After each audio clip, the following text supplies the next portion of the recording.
Hello বন্ধুরা, চলে আসলাম নতুন একটা রেসিপি নিয়ে। যদি ভালো লাগে তাহলে অবশ্যই লাইক, কমেন্ট, শেয়ার, সাবস্ক্রাইব এবং আমাকে ফলো করতে ভুলবেন না। আমি প্রথমেই নিয়ে নিলাম 4 চামচ সর্ষে, 1 চামচ পোস্ত আর আদা তো দেখতেই পাচ্ছেন, আর সাথে কাঁচামরিচ।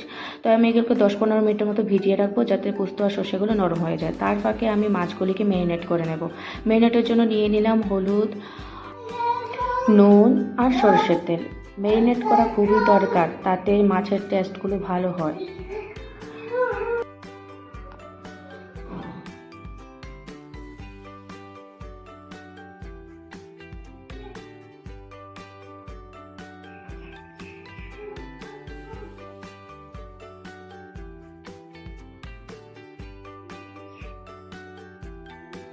দেখুন আমি ভালো করে ম্যারিনেট করে নিচ্ছি, এপাশ ওপাশ দুপাশই।